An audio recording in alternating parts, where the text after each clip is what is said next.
Well, good evening, everybody, and thank you for joining us this evening to hear some of the research at the University of Wollongong. I'm Bradley Williams, Pro Vice Chancellor for University Impact, and my particular role is about better positioning what the university does for the benefit of society, business, environment, clinicians, policymakers, and legislation. So it's quite a broad remit. And I'm really pleased to welcome you here this evening to hear from our researchers in this forum, which we call Meet the Researchers. So it's quite simple. Here they are, and you'll meet them this evening. At the outset, I'd like to acknowledge the traditional custodians of knowledge and culture on the lands in which we meet this evening, and pay my respects to elders past and present, and extend that respect to the people of the country of those who are joining us online tonight. Right, so as I said, our Meet the Researchers is an effort of the university, and it demonstrates our commitment to bringing our research towards translation and benefit for the world around us. And it enhances knowledge in the community on what we do, and it improves our connectivity to the community and builds our relationships and profile of delivery for the benefit of society. So without any further ado, I'm delighted to introduce Associate Professor Natascha Klocker, who's in the discipline of Geography and Sustainability in the School of Health and Society at the University of Wollongong. Natascha is a critical social geographer with a focus on belonging, marginalization, and discrimination amongst migrant and refugee communities. Her current research explores the settlement of former refugees in rural and regional areas of Australia and the environmental and agricultural knowledge and capacities of migrants. Her research often uses participatory and action-oriented methods and seeks to engage people with lived experience of migration as collaborators. Please joining me welcoming Natascha to give her presentation entitled Former Refugees in Australian Workplaces, Expanding Access to Meaningful Work. Natascha.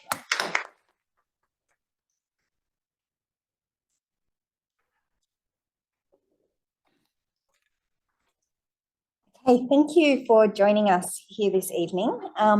Today I'm going to be speaking about former refugees' working lives in Australia, and more specifically their access to meaningful work opportunities. From the start, I want to recognise that I'm not speaking from the perspective of lived experience, and ideally a person from a refugee background would be doing the type of research that I do.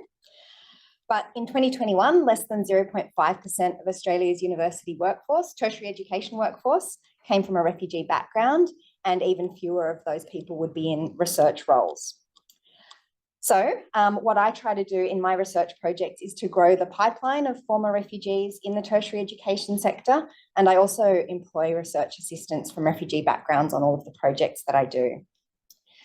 Throughout this talk, you'll hear me referring to people from refugee backgrounds and former refugees. I use those terms to recognise that people don't stay refugees forever, and that once people settle in Australia, they often do want to leave the label refugee behind.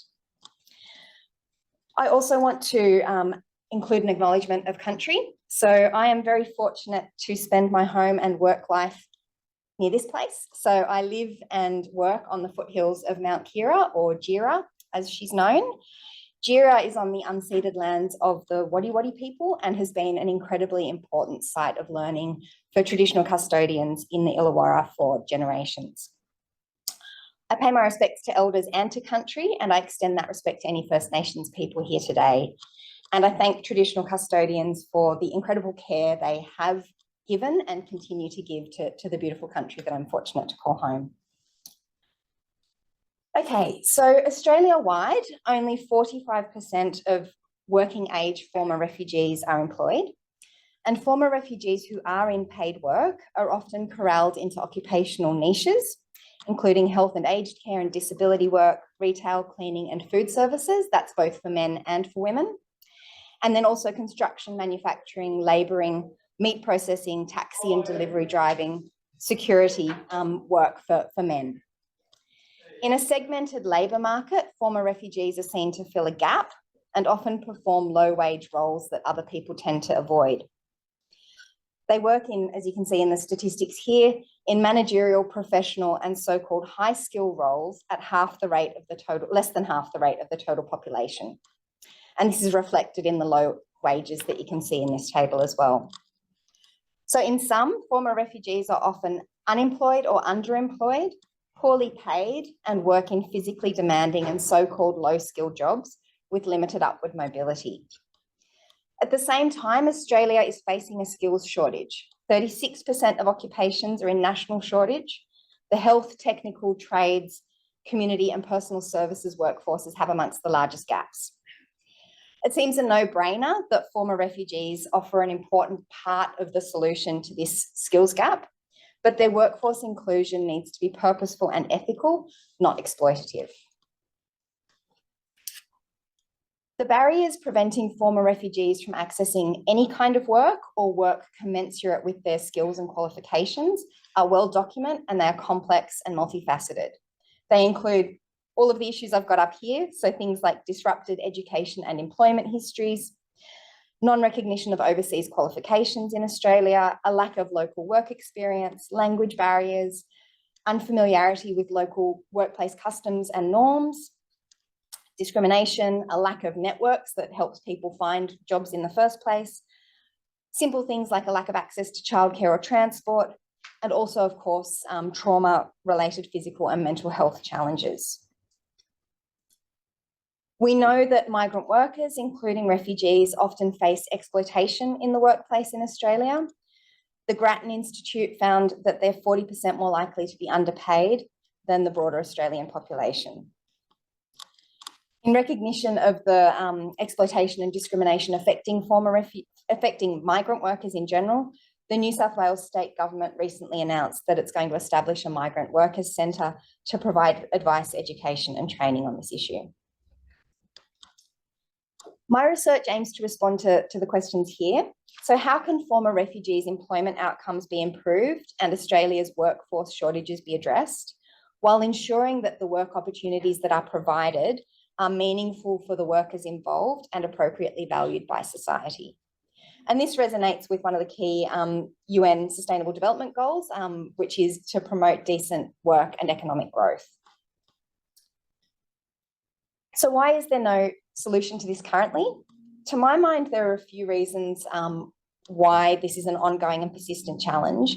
I think, first of all, too much research focuses on documenting the problem. So we already know really well what the barriers are and what the challenges are that are preventing people from accessing meaningful work. And we know about the exploitation people are experiencing in the workplace. And this is really important knowledge to have, but remaining focused only on problems, I argue, limits the opportunity to think creatively about solutions and also to learn from best practice situations that are out there. Second, I think assumptions are being made about what matters to former refugees in the workplace. And this means that efforts to improve their working lives might not be targeted at the things that matter most to them. So we need to ask former refugees what their priorities are and what makes work meaningful to them. Third, I think there's also been a lack of attention to the fine grain of former refugees' everyday working lives. And what that means is that the knowledge and skills that they bring to workplaces are often overlooked, and they're often viewed as little more than gap filler. When workers are viewed in this way, it becomes easier for society to justify low wages and to view individual workers as disposable. By contrast, when organisations value what workers bring to the table, they don't want them to walk out the door. So it's really also about how we value workers and how we value types of work that we call low skill, but which I very much feel are not low skill. My work on this topic spans 3 research projects that I want to touch on each briefly today, one past, one present, and one future. Across these projects, I try to listen very carefully to former refugees' experiences and priorities, to explore their working lives in the context of their broader lives and resettlement goals, to observe what workers do in their workplaces, to shed light on those types of underappreciated knowledge and skill that I talked about a moment ago. And I use participatory and co-designed approaches.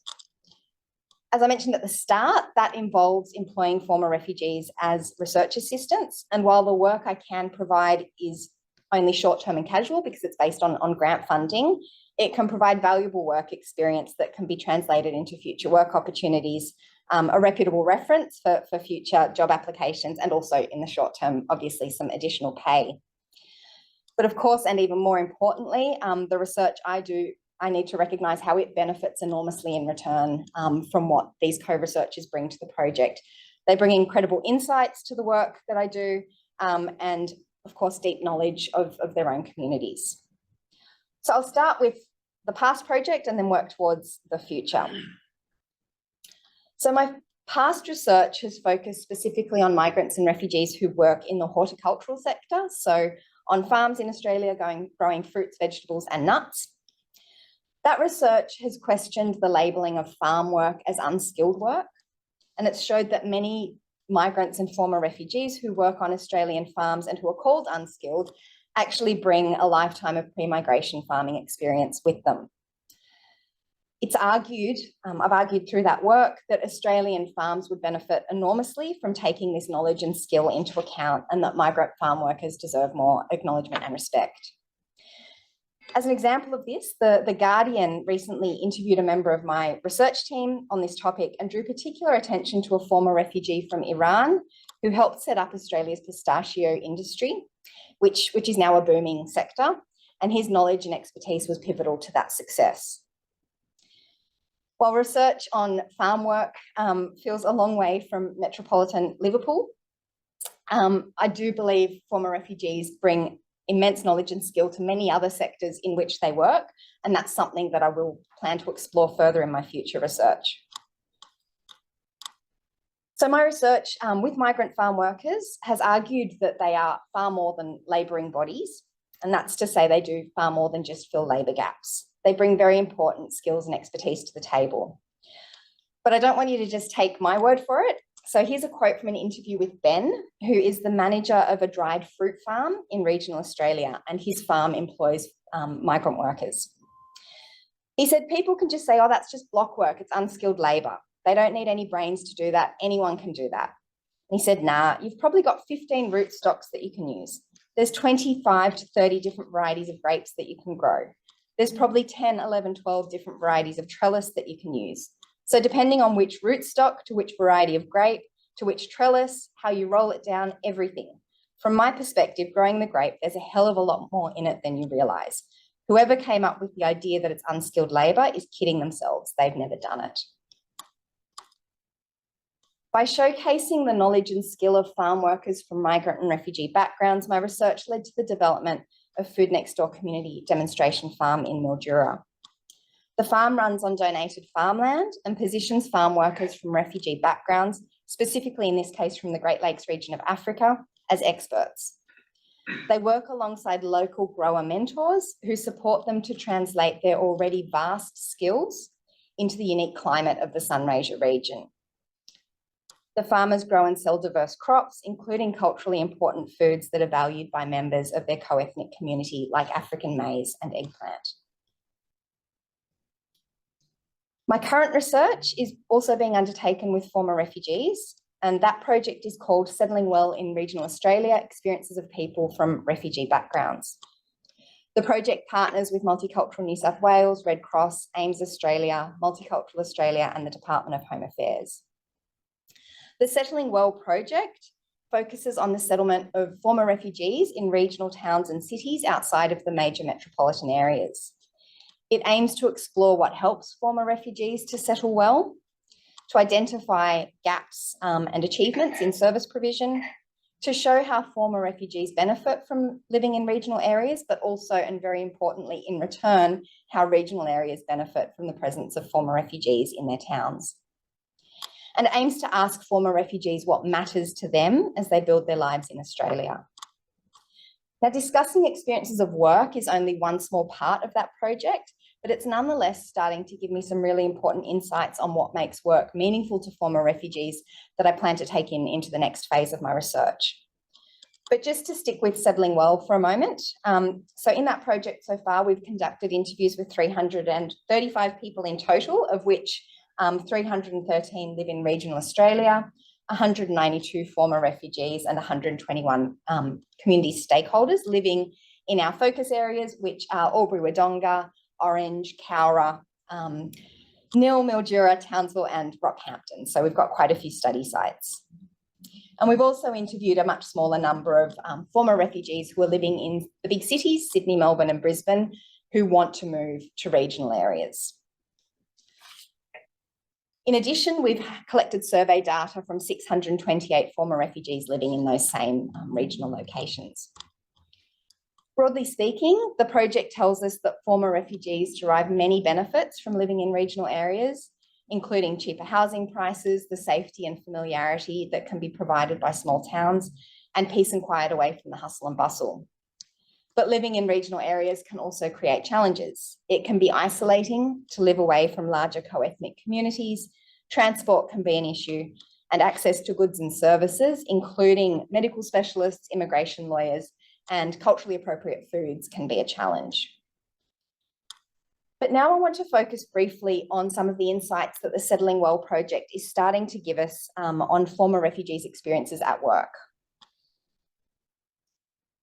The Settling Well project suggests that we may hold significant misconceptions about what matters to former refugees, including in the workplace. It shows that meaningful work can be found across different sectors and that meaningfulness can exist even in jobs that are often called low-skilled jobs. Now, I can show you this more easily through a couple of vignettes from some of the research participants. So I'll start with Alexander. Alexander came to Australia as a refugee from Egypt, where he was a dentist. When I met him, he worked at a soup kitchen and hadn't yet passed the exam to transfer his qualifications to Australia.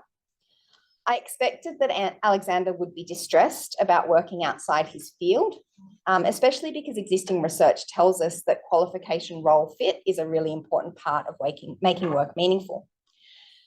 So I asked Alexander if being a dentist had been important to his identity, and he said, no, I'll tell you this story. So Alexander went on to explain to me that being a dentist was never his passion. He only did it because he wanted to please his parents, who were both doctors. His passions, he told me, are political activism and social justice. So from the outside, and if I hadn't asked Alexander that question, we would assume that his job in an Australian soup kitchen is a demotion. But he finds it very satisfying. He said, this job and working in a public life, it's something that really fits me. The second person I'd like to speak about is Devi, who is part of Albury's Nepali-speaking Bhutanese refugee community. Now, she works in aged care, which is a really common experience for migrant and refugee women in Western countries. Devi followed her husband's family to Australia and so is separated from her own parents who are in the USA. Despite the challenges of her work, including racism from clients, she finds this work very meaningful.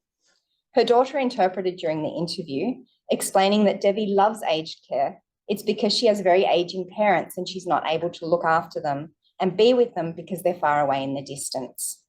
But looking after other people fulfills that for her. Now, aged care is often viewed as low-skill work, and it's certainly not paid as well as it should be in Australia. But Devi finds this work very meaningful because it connects her to her distant parents. So now on to the next bit, which is what I hope to do with my next research project. In Greek mythology, Sisyphus was condemned by Zeus to endlessly try to push a large rock to the top of a hill, an activity which Zeus had rigged so that every time Sisyphus neared the top of the hill with the rock would roll away and Sisyphus would have to start all over again. Now, I've included this image here of Sisyphus pushing the rock up the hill because it's often used as an example to portray the frustration of doing meaningless work. The signals I've been getting from my research, which are leading me to my next research project, are motivating me to focus on meaningfulness and not meaninglessness. Those are hard words to say. I'm currently preparing an application for a grant which would enable me to direct more dedicated focus towards former refugees' experiences of meaningful work. That research would focus explicitly on their work in diverse roles and industries in Sydney and Illawarra. So this is a project that I plan to keep more local. It will involve interviewing former refugees and their employers, conducting workplace observations, and moving away from that problem-oriented lens that is often taken when it comes to former refugees' working lives. The goal is to identify success stories, both organisational practices and worker strategies that enable meaningful work for former refugees.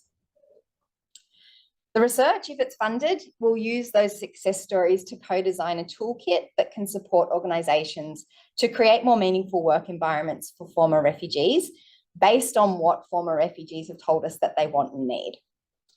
The toolkit would also include employer testimonials in which they're able to reflect on the benefits of employing former refugees to get away from that gap filler and low skill narrative. I'd also aim to co-design, implement and evaluate a peer mentoring program that would pair former refugees who feel they have achieved meaningful work with others who aren't there yet, so that they can learn from the career pathways that those who have achieved meaningful work have followed. And following evaluation, I would make those tools broadly available with the ultimate goal of expanding access to meaningful work for former refugees across diverse sectors. So thank you for listening. That's all from me, and I'm happy to take any questions. Thanks so much, Natascha. So are there any questions from the floor?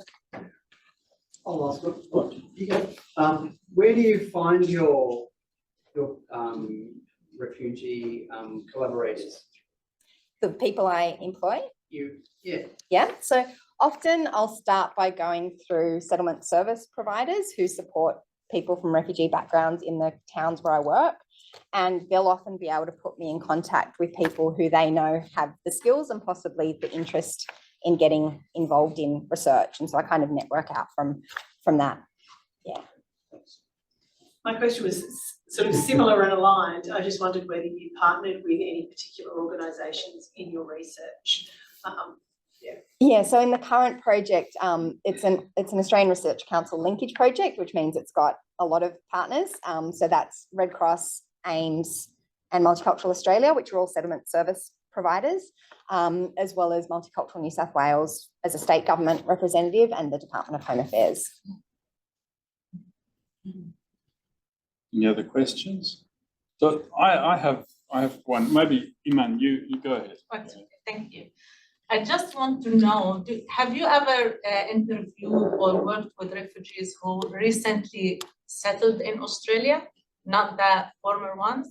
And because when you mentioned about the fact that the difficulties in understanding the skills that they might grow, I noticed and I witnessed a lot of people who would come from overseas might already have a lot of skills, but they are all, most of the time, are underestimated. And they struggle to find that job or being accepted. So what is your thought around that thing? Are you thinking of exploring opportunities around this more into a different direction? Yeah, so I do work with people across the spectrum of recently arrived to in Australia longer term. Yeah. Yes, certainly there are many people who arrive with qualifications that are just not recognised in Australia, or qualifications that are hard to transfer into Australia, particularly without the sometimes the English ability to be able to undertake that process of transferring skills. So often people might get sidestepped into a job that's not quite where they would like to be. So that can be unsatisfying for some people, and for other people it might take them in a direction that they enjoy more, like Alexander did.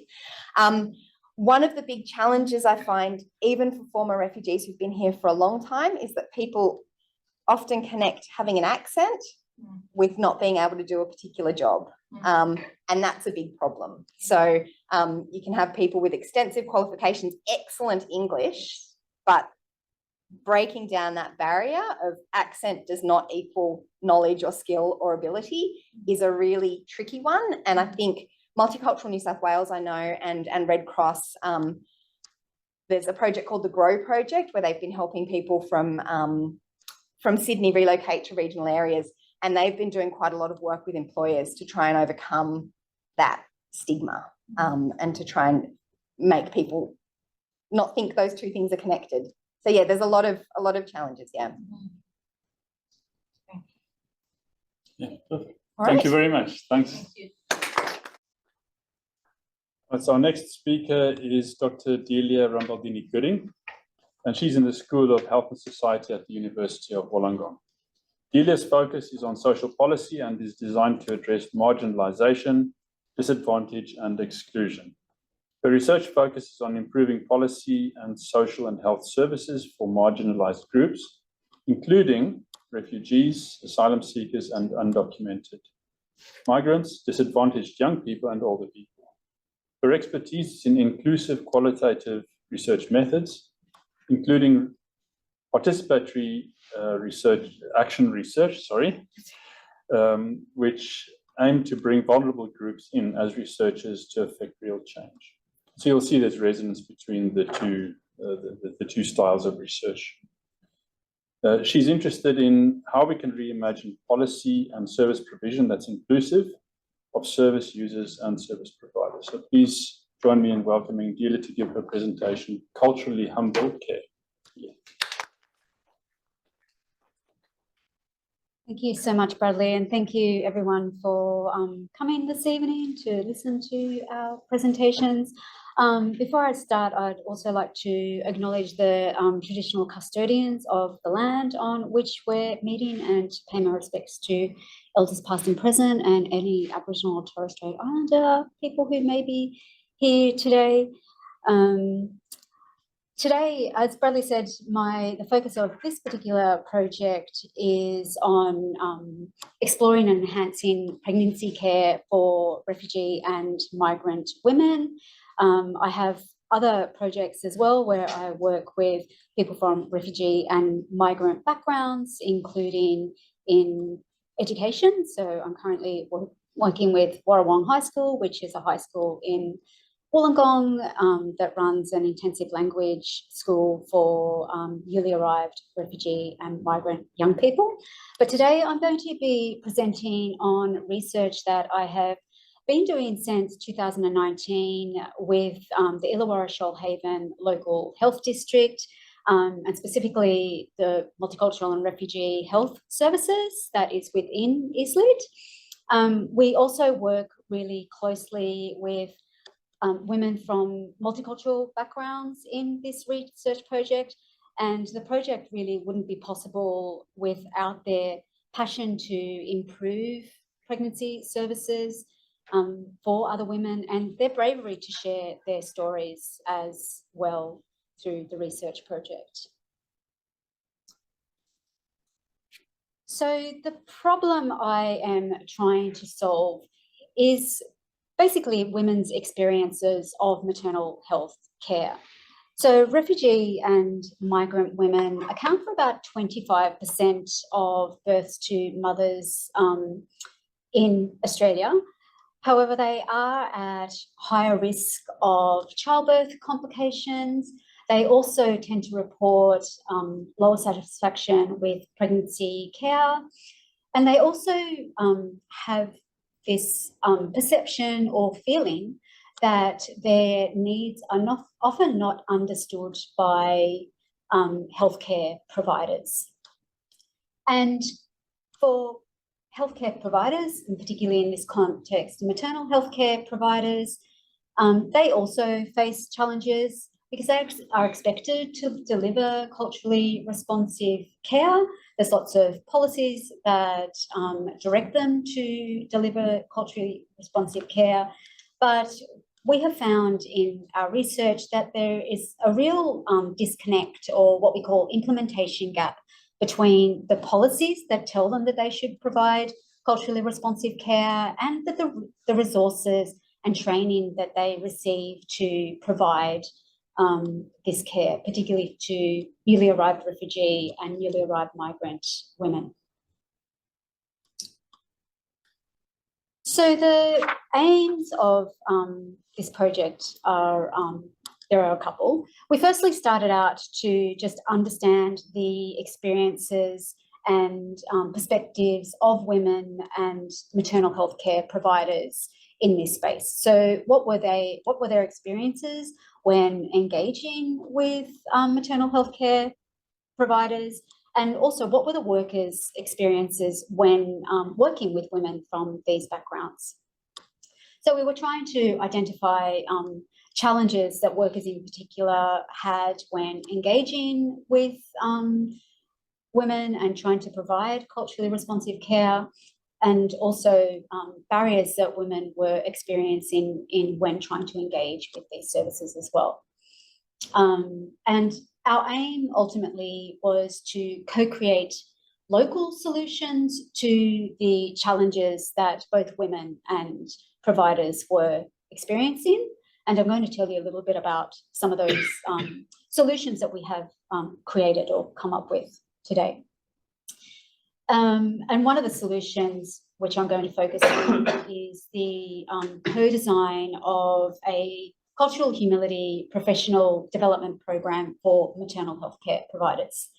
You'll see lots of photos in this presentation, and they're photos of people who actually participated in the development of the professional development package that I'm going to talk to you a little bit about today. So they were involved in the development of it, and they shared their stories with us as well.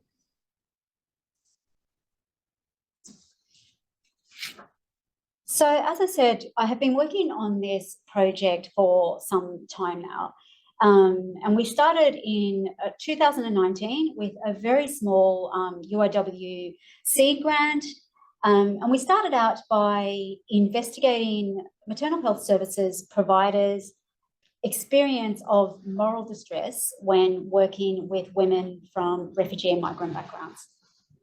And what moral distress is, or what happens when it occurs, is that healthcare providers know the right action to take, but they are constrained, or they feel constrained by organisational and system barriers.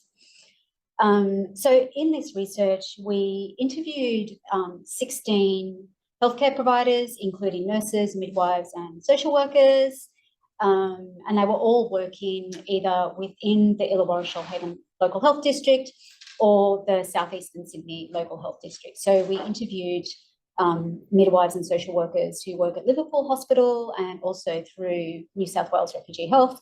And in Wollongong, we interviewed healthcare workers who were working within Wollongong Hospital. And with that, in that very small project, because it was disrupted by COVID when 2020 hit, we found that the distress that these workers experienced was actually related to the disconnect between policy that told them that they should provide culturally responsive care and the organisation and system barriers that hindered them from providing that care, or hindered their capacity to provide that care. And one of the things that the providers told us was that they felt that the current training that they were receiving was really inadequate, that it really didn't equip them to work and engage with women in a meaningful way. So some of them actually described the current training as just a one-off thing and quite tokenistic and perfunctory. The other main finding from that project was the real lack of communication and referral between the mainstream service providers to multicultural specific service providers.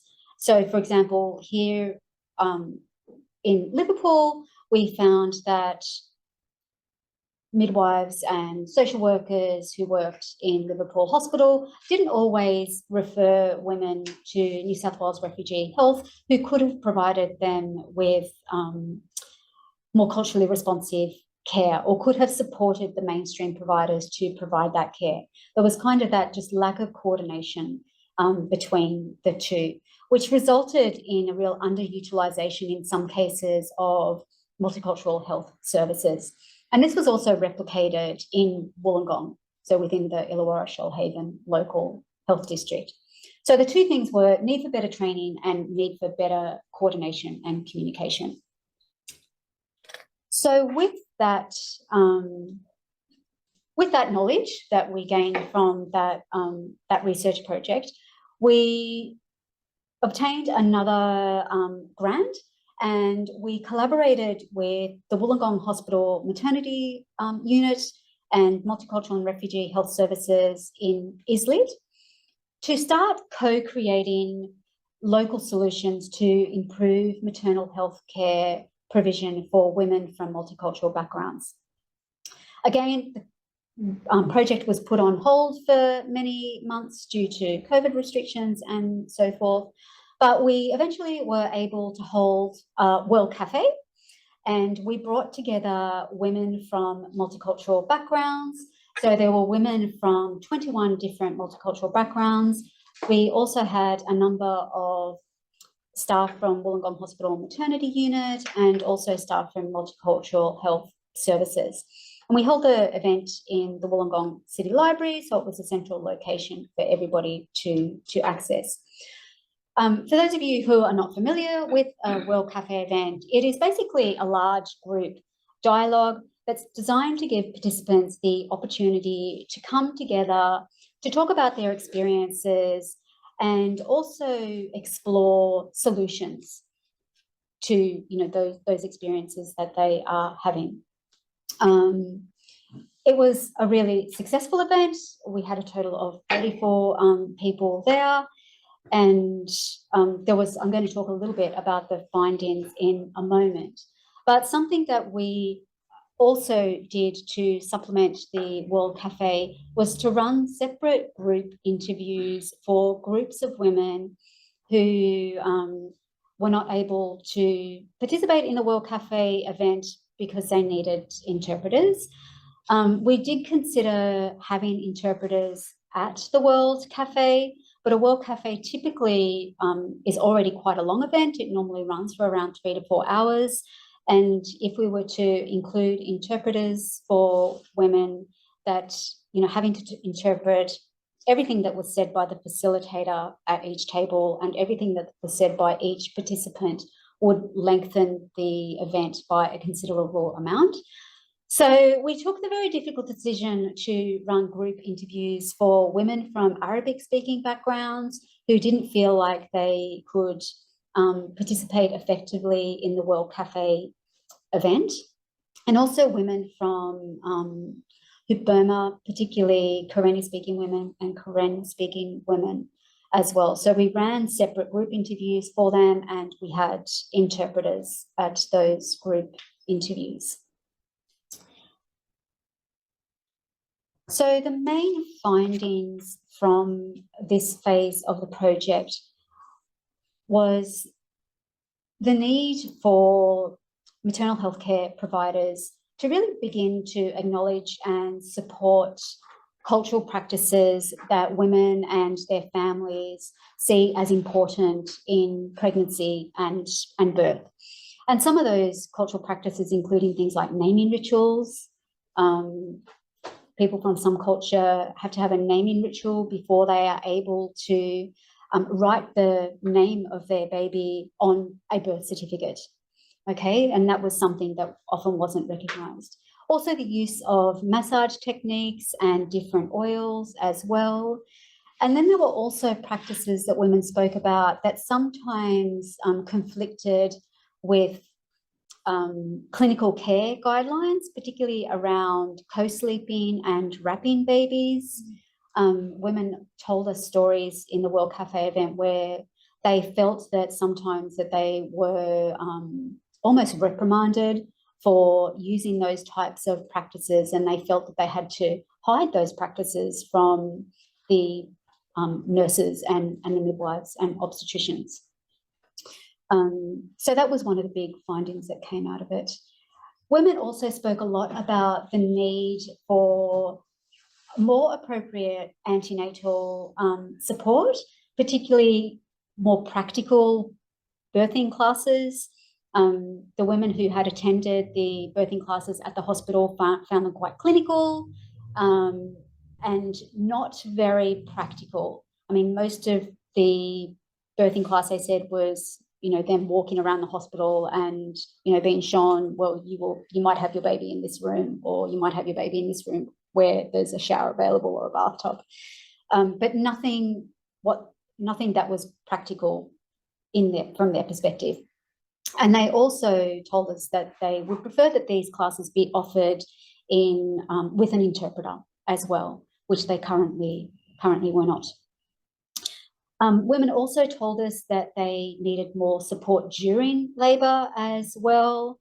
For example, clearer communication to explain exactly what was happening, and not only what was happening, but why it was happening. So, for example, why a certain intervention was necessary, such as an instrumental birth, either with forceps or a C-section.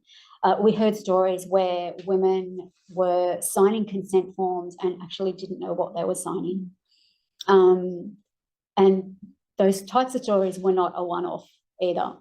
So that was quite alarming. So there was really a need for better communication, knowing when an interpreter should be called as well. So women told us that, often it would be deemed by the healthcare provider that they didn't need an interpreter because their English literacy level was good enough.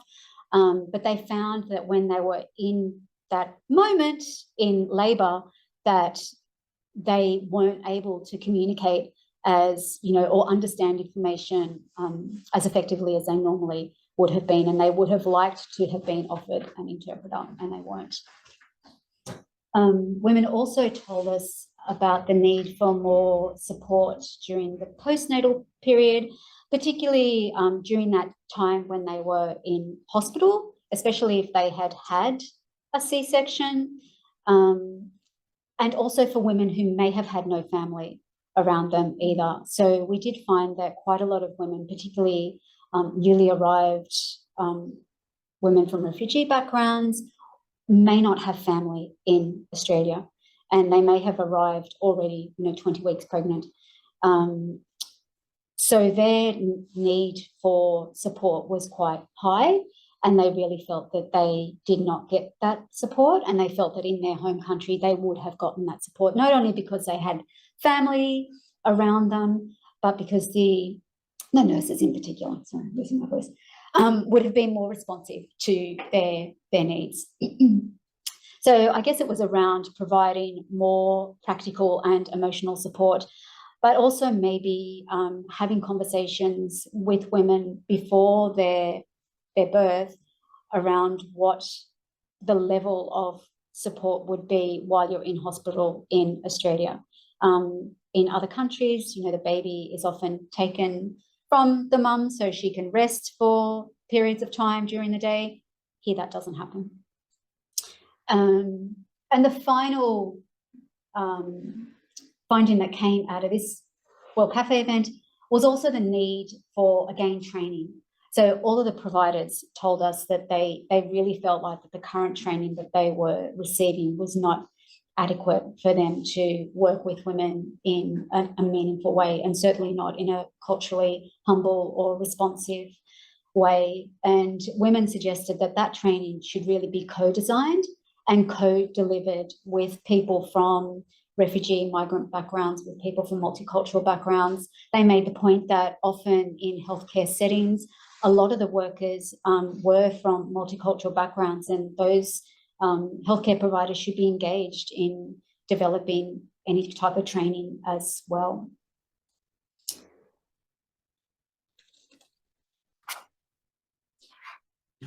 So as I've mentioned, the current practice around culturally responsive care is that healthcare providers are expected to provide culturally responsive care. It's outlined in lots of different policies, including the pregnancy care guidelines that come from the Department of Health and Aged Care, also the New South Wales Plan for Culturally and Linguistically Diverse Communities, the New South Wales Refugee Plan. So there's lots of guidelines that tell providers that they should be providing this type of care.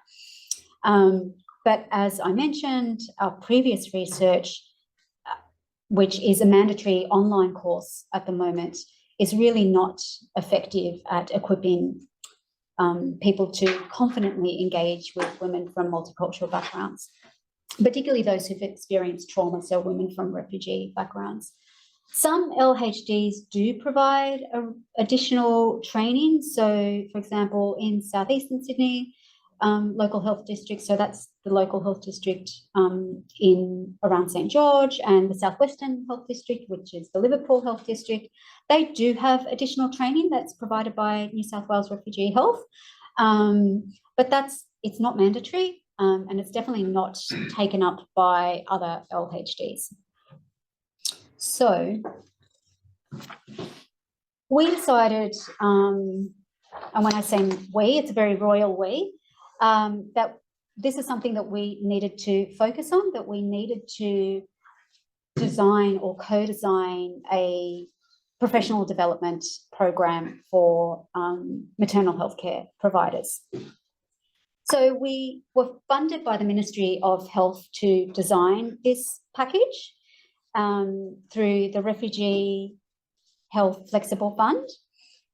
And we co-designed the training package or the education package with all of the women you have seen photos of here. And we also established an advisory committee. So the advisory committee included the UOW research team, also midwives from the maternity unit and multicultural health staff, and women from multicultural communities as well. So we had women who were considered kind of, I guess, champions and advocates in their particular communities. So we had a woman from Arabic-speaking background, Swahili-speaking background, and also Burmese-speaking background. And they helped us to design the program based on the findings of the World Cafe event, but they also helped us make decisions about, what should be included, how we should include it, what types of stories we should capture from women. So they were really instrumental in the development of the package. We've met with them quite regularly, and they vetted the training package along the way. Clinicians from the Wollongong maternity unit were also consulted along the way as we developed the program. Over probably a 6-month period, we developed the program. We also commissioned a local film company to do video interviews with the women, and these are embedded as vignettes into the training package. Because the training package was funded by the Refugee Health Flexible Fund, we decided that the vignettes should focus on women from Arabic-speaking backgrounds, Farsi-speaking backgrounds, Burmese, Swahili, and Karenni-speaking backgrounds, because those languages are considered priority language groups. So people from those language groups are considered most in need of support.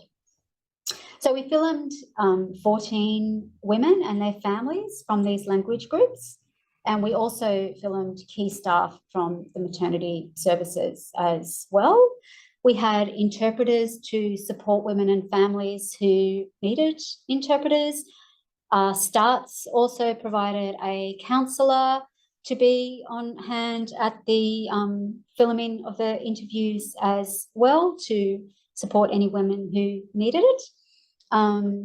Leading up to the interviews, we ran a couple of sessions with the women just to familiarise them with the kinds of questions that they would be asked, and also to ask them, to get their input on the questions as well. And just to support them in that process, because a lot of them told us quite distressing stories, and you're going to hear a little bit of a snippet in a moment. all of the people who were involved in the development of the training package, so both the advisory committee members and the women who participated in the videos, they were compensated for their time and their contribution to the training package as well. And we're actually going to pilot the training in October this year. So we have locked in 4 pilot sessions at Wollongong Hospital and then another one at Shoalhaven Hospital. And they're going to be attended by midwives, nurses, obstetricians, and maternity healthcare educators as well. So what are the modules that we are focusing on? So the first module that was identified by the advisory committee and women was the need for trauma-informed care. So understanding how the trauma experienced by women and families from refugee and migrant backgrounds, and also the impact of perhaps previous negative birth trauma as well, impacts on women's experiences. This module also covers the need for, just making sure that when you're working with women and working with them in a trauma-informed way, that you also understand their level of health literacy and that you use techniques to ensure that you try to improve their health literacy along that journey. The next module is around communication during and post-pregnancy. So I mentioned before the use of interpreters, using techniques and strategies to make sure and clarify that women have actually understood the information that you are giving them, and they're nodding like this doesn't always mean that, that they're giving you consent. It might actually mean that they are just being polite. And this leads on to the module on informed and shared decision-making. As I said, we heard lots of stories about women not actually giving informed consent and just signing forms because they were told to sign here, please. This module also focuses on improving women's knowledge of the system, of how our healthcare system works. So explaining procedures, explaining administration processes, providing care, providing information on their different care options and so forth, and not assuming that, women understand how our healthcare system works. Also support after childbirth as well is another module, and I've mentioned that came from the World Cafe as well, the need for providing physical and emotional support. The final module is on understanding cultural nuances, particularly cultural practices that are important to families and women, both during pregnancy and post-pregnancy. So this full package was designed as a half-day professional development program. The pilot that we are running in October and November is actually going to be a reduced version of that. We had to negotiate with management in terms of the time that they could allocate to piloting the training package. So we've reduced it to a 2-hour package, but we're still going to cover trauma-informed care, communication, informed decision-making, and cultural practices as well. And there is interest already from the Ministry of Health to roll this package out to other LHDs. And for this reason, we're going to evaluate the training to see if it is effective in improving healthcare providers' care of women, particularly their culturally humble care of women and their understanding of what that is and how that's enacted. So this is just a little snippet of one of the vignettes that we included in the training package. And it highlights some of the trauma experienced by people from refugee backgrounds And we use this particular vignette to demonstrate how these types of experience can be compounded during pregnancy and can be compounded if care is not provided in a culturally responsive way. Countries always not a unstable country, so it's always controlled by the military, the Burmese military, and then it's instead of they protecting other the people, the civilian, the people, but they treat them badly, and then it's very hard to stay in there. It's so we just came to as a refugee in Australia. نحن أول شيء طلعت بوضع العسكرية من سوريا، طلعت على لبنان مشان خدمة العسكرية. نحن ما بنحب نشارك بالحرب، نحن ناس مسالمين جدا، بنحب السلام الأمان. طلعت على لبنان، أخذت عائلتي على لبنان. من لبنان قدمت لأستراليا عن طريق بنت خالة مرتي، عملت لنا كفالة. I left my country 2006 because of the wars and civil war after the American occupation in my country. So I had to leave my country 2006 because I have lost a member of my family. I have 3 of my uncles being killed in Iraq. And so I had to leave my country with my family, me, my mom, 2 brothers and 1 sister. We stayed in Syria in a refugees camp about 6 years from 2006 till 2012. We were so lucky. Between a lot of refugees, we got accepted and approved to give a new chance to start a new life in Australia. So we, as I said, we had a lot of bad experience as a refugees living in different country, different new lifestyles.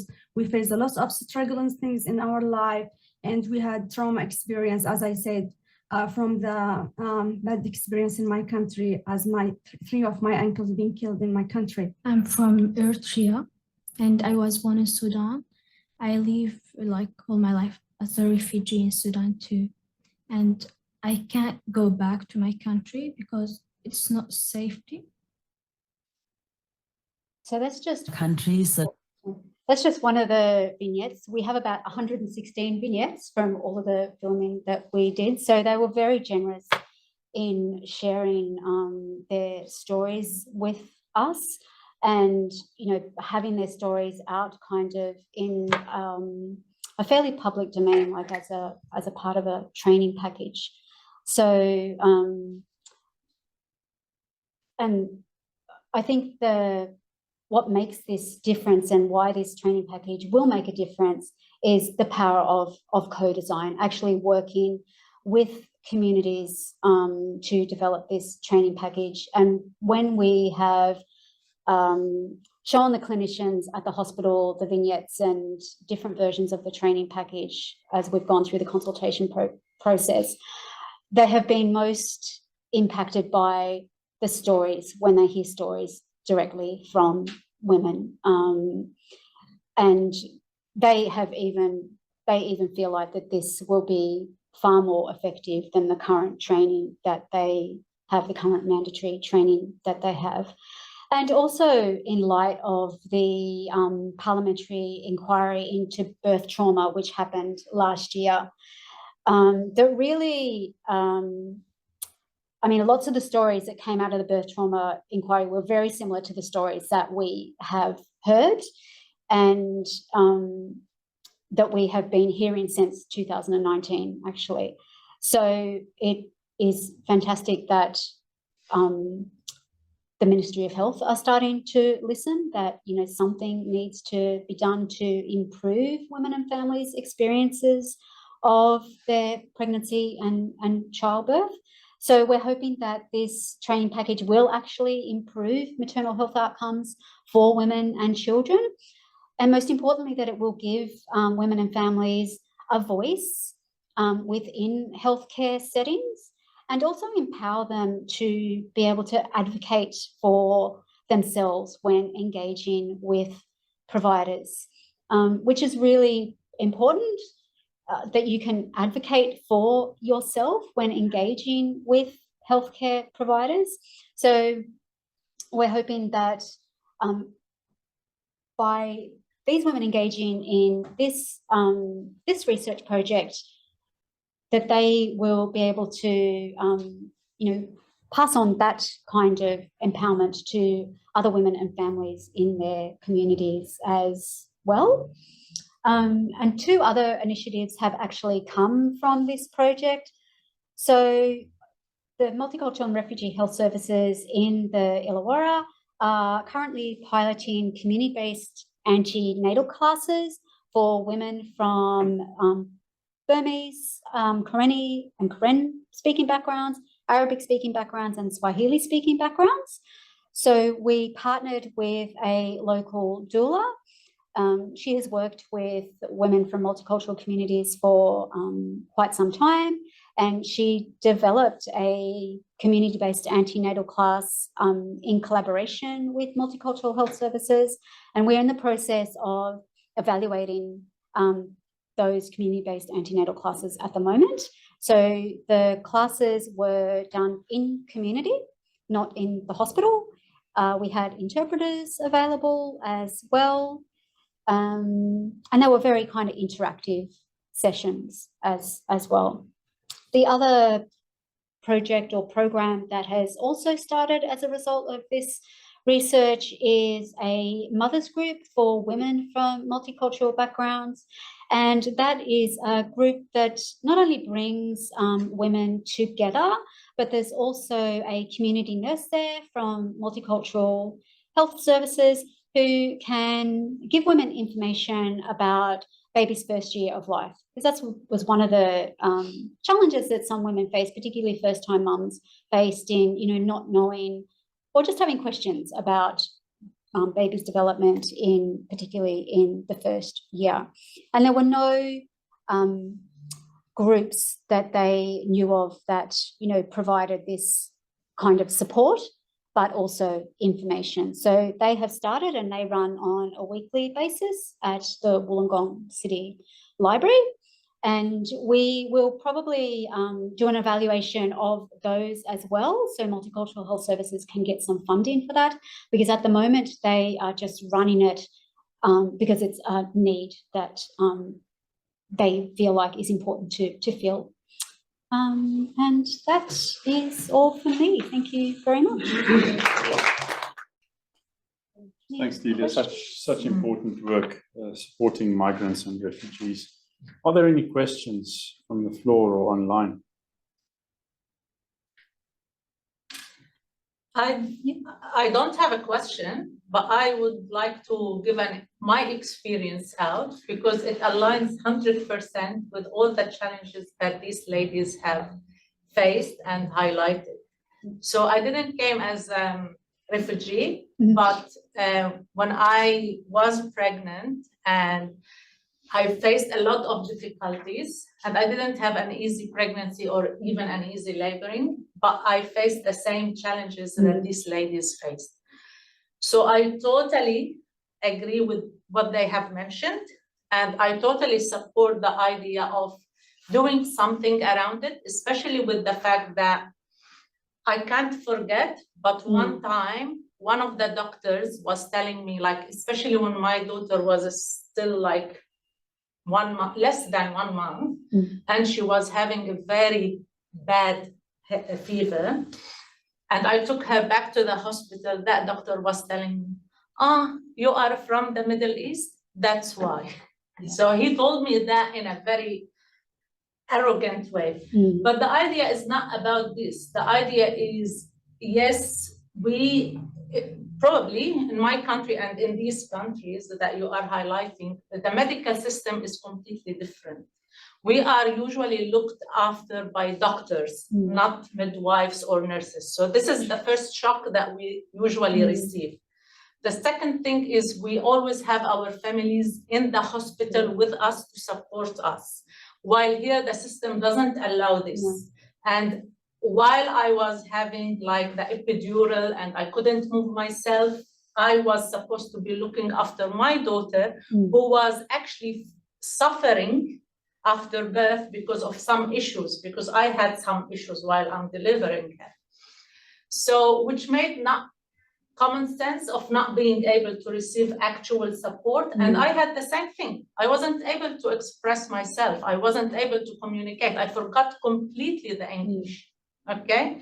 So yeah, I agree. And I really think that what you are doing is super great. And I appreciate that. And I think every single woman who's coming from overseas would appreciate what you are doing in highlighting this. So thank you. Thank you.